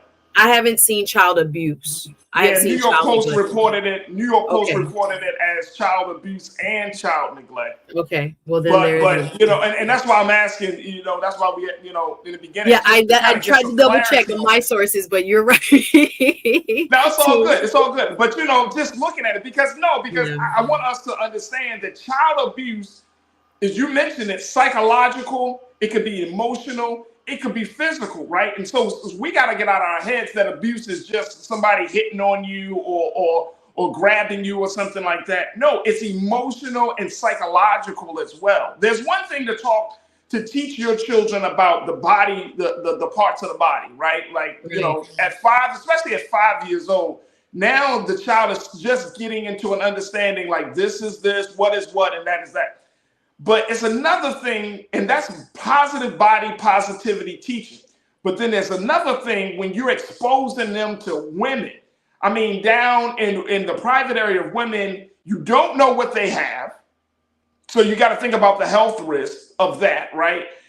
She's handling hot wax that make sure I'm saying this word correctly. An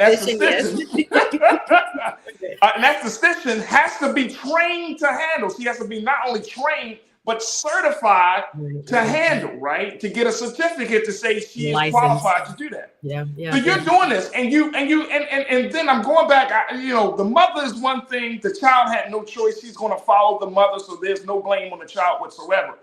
I'm looking at the 24 women. I mean, what 24, and let's keep it real, crew, because we are part of Black community, and in the Black community, let me say it like this, y'all. In the Black community, we want to adultify children so bad that we put them in work and in places where they have to do adult work for child with child mentality or child's physical body. Childhood innocence. That's what I'm thinking, because I'm like, you robbing them. We robbing them. We robbing them of their innocence. It just, again, her mentality, I am so curious about, because I thought to myself, if I'm in a room and I walk in and there's a baby in the room, 5 years old, I'm literally saying, are you sure your child should be here? Like, that would be my first gut reaction. So I'm wondering, just to kind of put let's see what the mother is thinking. Was it a child care issue? Come on. Like, you don't have no Suzette. babysitter? Like, I'm trying to figure out Suzette, you know what the mother is saying to these people to get them to feel comfortable with it. Go ahead, Farajii. Go ahead. Suzette, I'm just talking. Me and you, we having a real conversation. You know, you know what the mother is thinking. Getting money.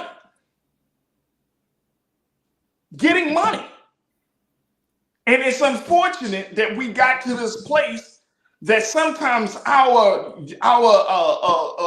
desire for money, for material gain, overrides morality, overrides value system, it overrides fundamental belief systems, right? It's getting money. She pumping up. My daughter making $700 after 8 hours of work. I think, to your point of trying to make our kids more mature before their time, I think also in that mentality, again, just trying to, I don't want to say play devil's advocate, but look at her possible state of mind. That's why I'm so curious about it. This is fully speculative and we don't have any proof of it, no statements or anything like this by the mom. But I'm wondering, A, is there a child care issue? Did she not have a babysitter? I'm wondering if in her mind, oh, we're all women, she could see another grown woman, but not thinking that even women can be predators. Yes. And how that is going to impact her child's mentality. Yes, again, not realizing a 5-year-old is not used to seeing other grown women and grown women's body parts. That's not normal for her. In your 30-year-old mind, it's normal because you think I'm a woman, you're a woman. We know what each other has, etc. But the fact that in her mind, there is not a distinction, an age-related, maturity-related distinction between what a 5-year-old can and should see versus what you are proud of in terms of your, line of work, etc. The fact that she posted it with a sense of pride, that message that she wrote indicated to me, again, not just money Friday. I would probably go a little bit further. She thought she was doing right by teaching this young, overly, innocent party, like totally had no clue, as you say, no choice in this matter. I'm teaching her something. I'm teaching her how to own her own stuff or make her own money, or those type of kind of indirect, again, making assumptions here, points of pride. It is actually, again, scary to think that, again, for the age of the child, the self-awareness around, that's not where you put a 5-year-old. The 16-year-old can learn to make her own money. The 16-year-old, understands women's anatomy, understands what is actually happening, and has full, cognition of what she's being exposed to. The fact that there is a deep chasm between understanding the nature and the need for protection that a 5-year-old has, again, it leads me to, like, what again is this woman's actual state of mind? It doesn't change how wrong it was, does not change that. But I'm curious so that we can, bring that to light and hopefully show other people why a circumstance like this should never happen again.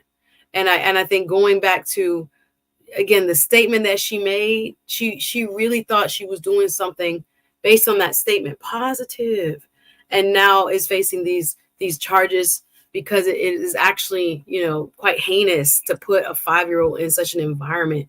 But yeah, the clients. And I agree with you. I agree. Janelle said there are some posts out there promoting ways for people to build family business legacy by paying their kids and writing off the pay as employee salaries. Somebody got it twisted. So this is not generational wealth, folks. When we talk about generational wealth, this ain't it. This is not, yes, this is entrepreneurship for the mother, but this ain't it for how to pass this on entrepreneurship skills to your children. You see what I'm saying? Like, this is abuse. So because it's abuse, then we shouldn't promote it. Regardless, even if it's a little girl doing this, I've seen little boys in positions where they're handling heavy machinery. One of the crew members said, you shouldn't see a little boy running a lawnmower at 5 years old. I mean, this is dangerous stuff here, man. This is dangerous stuff. You shouldn't see children working in a shop. But these things happen every day. Now, again, this is not just about the action. I'm going back to the point that you made. Then we got to take a quick pause. I'm going back to the point you made, Suzette. This is about the mentality. And we still have a very, very terrible form of thinking of using our children as employees, right? And it's promoted. It's promoted in the systems that we live in. You're going to get paid off of the talents and skills of your children. How many of us has been the victim of that? Where our parents or our aunties or our grandparents live vicariously through us, through our dreams. Oh, you're going to be the next sports star since I wasn't a sports star. And they drive us to the point where we lose our innocence. We lose our childhood. We lose our sense of self because an adult wanted us to be so grown so fast. And it's abusive. It's abusive. It's like we have a real problem. We can't talk about it today, Suzette. But it's like we in Black folks, in Black community, we have a very real problem of letting children be children. We got a real problem with that. And we put them in situations and environments where they hanging out with adult people, listening to adult ass music, doing adult things. And then when they start to mimic certain things, oh, that's cute. Look at her twerking like that at 6 and 7 years old. We got a problem with that. I know I'm stepping on some toes. No, I mean, it's so much there because we don't even have time to get into the clothes. And people are saying, oh, it's innocent. And then other people, you're the problem. You're sexualizing that child, or et cetera, et cetera. We got to talk about it because it infects and affects this That's culture. that. Oh, I love how you said that. I love it. It's deeper than what we got time for right here, but it's a lot of good food for thought, though. We have to ask ourselves, we all know somebody. I think we all, in some, sphere of our life, might know someone like this mom.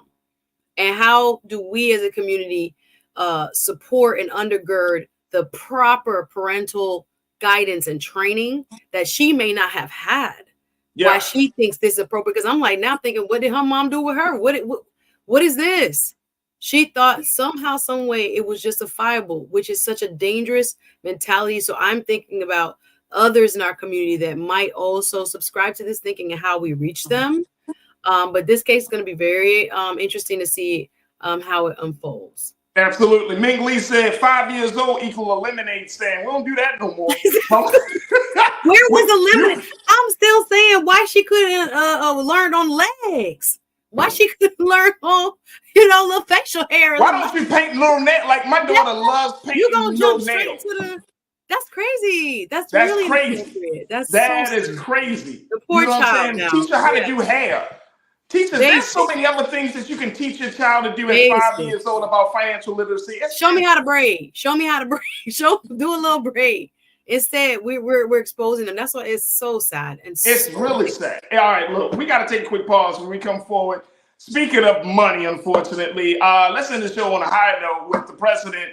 President Biden has officially announced that he is relieving the debt of over 150,000 borrowers. We're going to talk to Suzette about what this president has done and how it could potentially affect your wallet. Stay with us. That conversation is up next here on The Culture on the Black Star Network.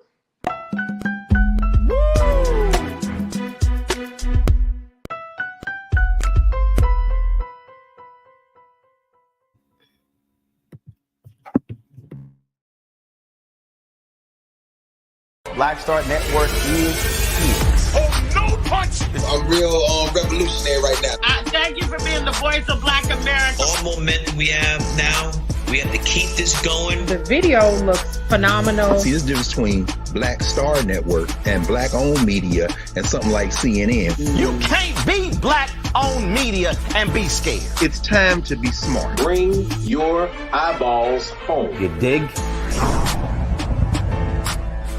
When you talk about blackness and what happens in Black culture, we're about covering these things that matter to us, speaking to our issues and concerns. This is a genuine people-powered movement. There's a lot of stuff that we're not getting. You get it, and you spread the word. We wish to plead our own cause.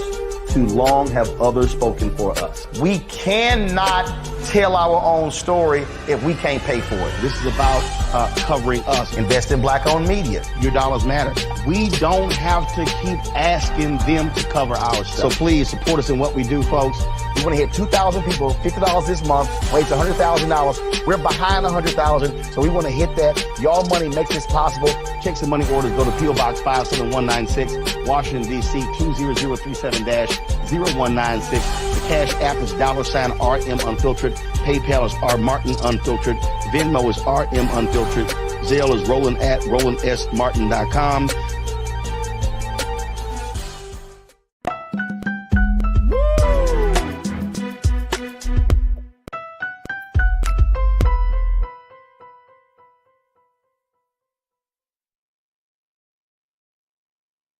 All right, folks, welcome back to The Culture here on the Black Star Network. I'm your host, Farajii Muhammad, joined by my sister Suzette Speaks. All right, let's get off of the how to make money in a crazy way to how to save money in a very good way.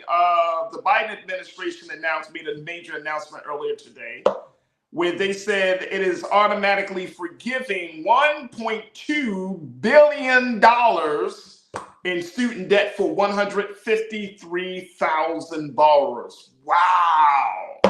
Here we go again. You say, here we go again. That's a big deal.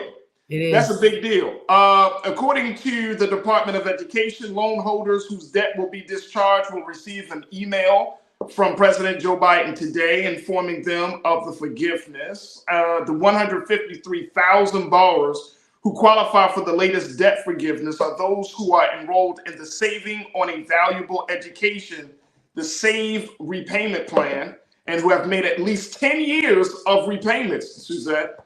So this is a good boost for those who have already been dealing with student loan debt for years. But $1.2 billion, I was looking at a statistic earlier today. The average American, according to the data for 2024, the average American carries about $100,000 worth of debt. Wow. $100,000. Now, the other thing that is funny, and I got to talk about, we got to figure out a time to talk about this, that $100,000 today is not the same amount of money that it used to be, right, in terms of how much you earn. Because if you live in certain cities, you might be earning six figures. Say you earn $100,000, but it's because of the cost of inflation and everything else. Some of those cities, CBS News put this out earlier, that if you earn $100,000 and live in Los Angeles, it's like you only actually earning $47,000. You gotta say more like 50 grand. Yeah, absolutely. 100%.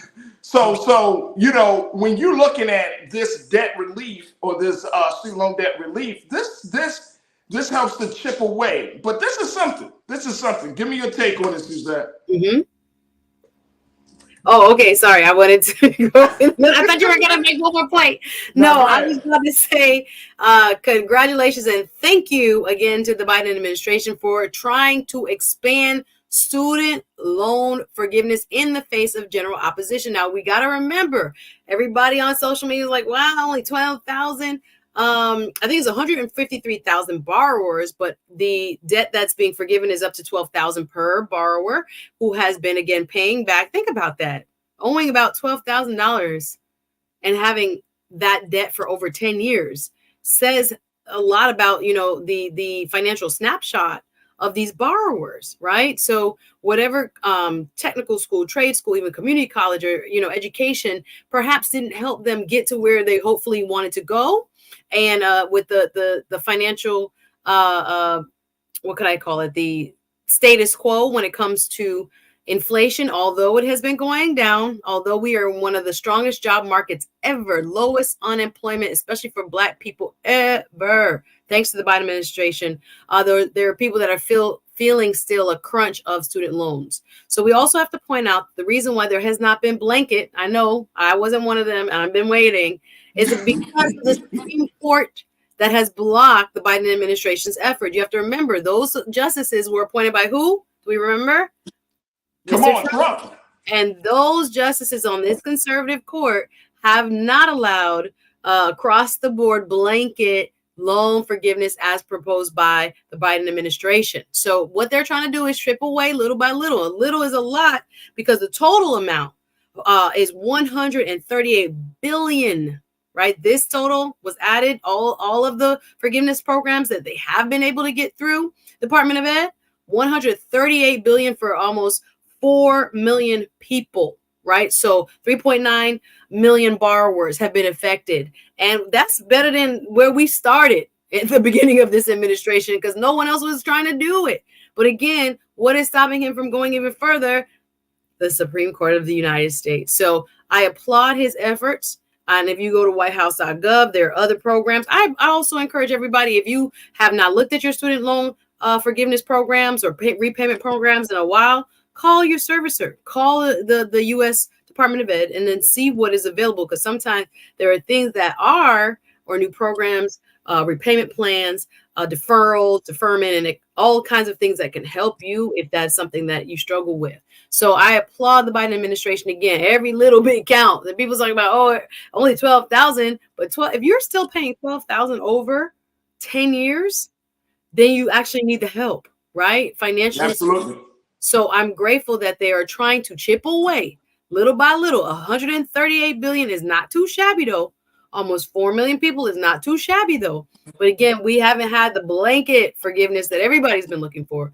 But in the face of opposition, they have come up with ways to work out new plans to get some of our debt of Americans forgiven. So and very quickly, Suzette, when you owe debt, the banks are relentless in trying to get their money back, right? They don't care about what's your station in life. They don't care about discharged in bankruptcy either. This student and which is crazy because if you can't pay your other creditors, then how do you expect you to pay your student loan debt, right? With interest and payments.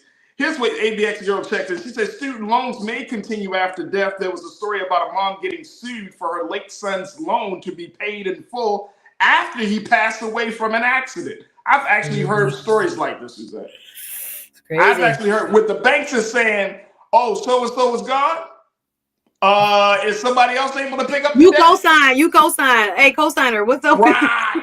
Crazy. It's scary. And so, you know what? That should be illegal. I'm going to be honest with you. That should be illegal. That should not be the case that Americans, like you're grieving the loss of your loved one. And then you get a phone call from a bank and say, you can hear somebody on the other side just be like, I'm so sorry for your loss. Is there another person? Yeah, exactly. Well, we want to inform you that this is an attempt to collect the debt. God forgive me. I'm not laughing because everybody has been there. But, I appreciate, again, even if you're not impacted, you can't say the Biden-Harris administration is not trying to get folks, in line. And something like you just mentioned, again, is why we need like-minded elected officials, people that share our values, to get in places and positions of power in both the federal and local governments so we can start to see more programs like what you're talking about, because it's up to the politicians to change the laws. They can do that. But now, as it stands, this is, something that is sadly affecting many more borrowers of student loan debt who are drowning in this student loan debt. And I appreciate, them coming up with innovative ways to try to help those that they can. And you got to. And we don't know. I mean, we've been talking about the presidency, of course, and, you have some congressional races, like the landscape of getting certain policies across, like the student loan debt repayment policy, that it's going to change because once the new president comes in, you got some new Congress members coming in, that's going to change the dynamics of power right now. And so this is so important, and I appreciate you for saying that this is one of those issues where it really does come down to the elected official. It comes down to the elected official. I don't know anybody who would say, I don't care if you're a Republican or Democrat, that's going to say, you know what? Oh, I got an opportunity to relieve some of my debt. I don't want it because it's from a Democratic president, or I don't want it because it's from a Republican lawmaker. I haven't come across, nobody has said that. No one. We won't say that as the American people, but you have elected officials. Now, we just saw it on immigration that don't want a plan or successful passage of legislation for this president to get credit in an election year. It is sad. There are people that think that way that are sitting in office right now currently, and we need to get them out of there because it shouldn't be a Democrat or a Republican thing. If it benefits the American people, if it's working on behalf of the majority, what the majority of American people want, which is to see people that can move into home buying, new phases of life, taking care of their kids more adequately, things because they are not being trapped by, the debt that, unfortunately, in some cases, some of these schools were scammy and all this other stuff that was going on. I was going to say allegedly Trump University, but he was also in New York for that. But point being, whatever it is that this administration can do, it has been doing. So y'all got to give it credit, Mr. Biden and Kamala Harris, for trying to push what they see as an agenda that is working on behalf of American people. But this one is a win. Absolutely. Cindy D, you said something is always better than nothing. Great job, President and VP. CC Knight, you said vote. Janelle, you said, I wish there was a way that those student loan testimonials could be collected and broadcast. Hello, because there are people I've met that scam universities down here in Miami that closed down. They started paying back a bunch of it, and then the rest got forgiven. So I'm grateful. I know people personally who are in law enforcement and other, public lines of work. It has helped a lot of people. So I would agree with her that we would need to see hopeful, loud and proud testimonials as to how this $138 billion of forgiveness already by the Biden administration has helped people. Absolutely. The crazier part, we don't have time to talk about it. I mean, it's a small amount of people compared to how many people are actually in the country. There are over 320 million of us in the country, 153 borrowers, and you got $1.2 billion in debt from school. I know. Whew. I know. If you look at it, that's a lot. That's still that's a lot that an average student is carrying on their back. And it goes to you is the question that becomes is education, depending on the school. You've been paying all this money and you still come out and wanting. With technical school, trade school, community college, we got to start promoting those things as well. Absolutely. My sister Suzette Speaks. Always a pleasure to check in with you. What you got going on? I know you cooking up something. I have a wonderful event coming up next Tuesday, Miami, Fort Lauderdale. Stand up. I'm doing a Black History Month celebration for 10 outstanding men of the movement. That's what it's called, celebrating men of the movement. Wanted to switch it up because I've done a lot around women's issues. And I think, for this Black History Month, it would be unique to highlight my brothers. So we'll be talking about everything from mental health, physical health, business, entrepreneurship, and politics in 3 dynamic panel discussions. Included with your ticket is libations provided by Victor George Spirit. Shout out to my sponsor, as well as food and light bites. But we wanted to create a welcoming space where we can all network together. The movers and shakers down here sometimes get siloed into their little circles. So this will be a great event. Hey, shout out to y'all. It's called Politicking, a networking social present celebrating men of the movement. You can see all my dynamic men leaders there. And we wanted to take some time to also give them their roses while we hear from them. And again, it should be a great night next Tuesday, downtown Fort Lauderdale. There it is. It was asked, what is your channel called? Is it Suzette Speaks? Suzette Speaks Show. Suzette Speaks Show. So just look up my name, Suzette Speaks, and you'll find me right here on YouTube and on all social media platforms. Yep, and there I am. Definitely check her out. There she is. Y'all can check her out on Roland Martin Unfiltered. She getting that time, man. She putting in that work. Getting them Hey, Suzette, I'm really excited and I'm happy to hear that you're doing something around Black History Month and celebrating brothers in the movement. So that should be very, very good. I'm sure you're going to have a fantastic turnout. But when God willing, when you come back on next Wednesday, I'll be like, hey, we're going to have to talk about it. We have to talk. And you know what? Here's the thing. I don't know if you and I talked offline about it, but I would love for you to invite any of those voices that you're working with, any of the brothers, the sisters, whoever you think is great. Bring them onto the culture. Let's have a dialogue with it. I want you to, you know what I'm saying, like really build on the work that you're doing, using this platform as a way to do it. Absolutely. So I would love to do it. Any of those Black men, let's bring them on. I would love it because they need the exposure. There's some unsung heroes, y'all, that are just doing good work. yeah. And I want to, from my union leaders to, again, those folks who are holding up Black Men in Tech. The founder of the Black Men in Tech Conference will be one of the speakers. Just some really good e-commerce gurus who grew businesses and sold them.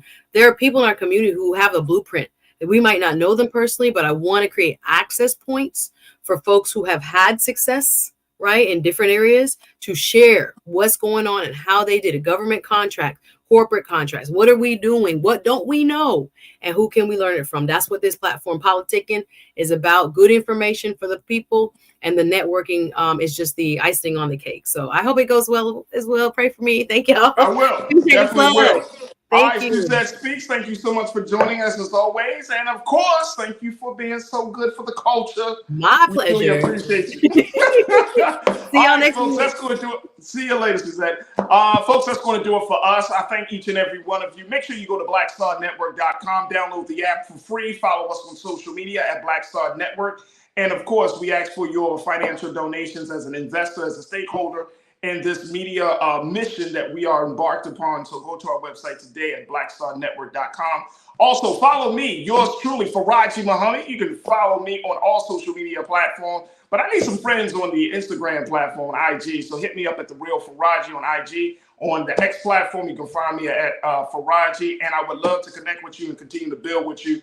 Big shout out to all of you, the illustrious culture crew, for always sharing with me, always talking, having these conversations, and so much more. Man, this show could not happen without your support. So thank you so much for tuning in and being there with us through the ups and downs of trying to bring you news and information like no other. So thank you, crew, for being there with you.